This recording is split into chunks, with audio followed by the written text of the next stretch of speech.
maybe even longer. Minimum 2 decades. Yeah, Because you have to minimum. replace all the people that were doing policy and coverage and the people that they've cut and lost and people that were experts in their respective fields in reviewing policy for not just, say, wound care, but also for cardiology, respiratory, gastrointestinal, neurology, neuroscience, spine. I mean, across every spectrum, pediatrics. So it's going to take forever and a day.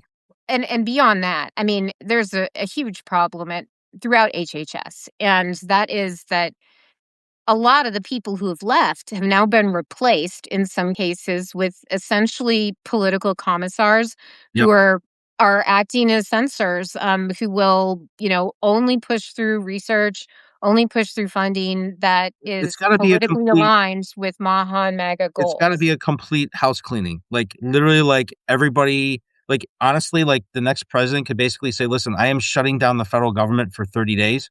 We are gonna clean out every agency. Everybody's going to be reviewed.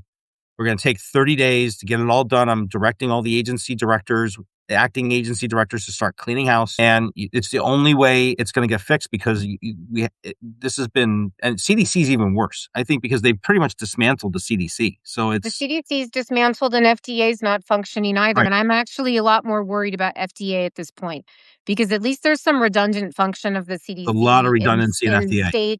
in state, local Right. public health offices. At FDA, so many people have been gone, and the culture at FDA, from my understanding, is absolutely Oh, toxic. it's And there is no way to go against the agenda, or you will get overruled by people who are bound and determined to basically strip the licenses from as many vaccines as possible and deny licenses to as many vaccines as well, possible.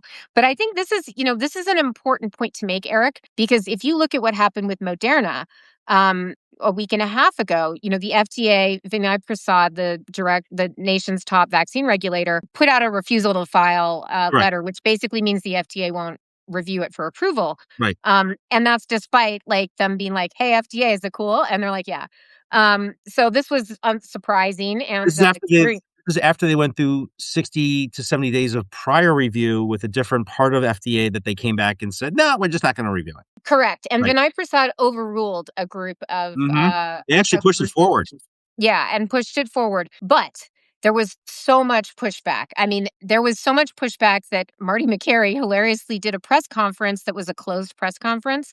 And through asking some leading questions to a reporter that I know quite well, I was able to determine that this FDA senior official who would not go on the record was, in fact, Marty.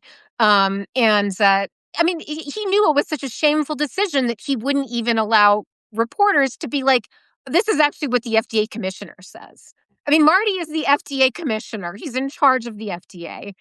And he would not even go on camera to talk about this. And finally, when he did, because he can't ignore the siren song of the cable news shows. Then he went on and said that, oh, we've got some more questions and we're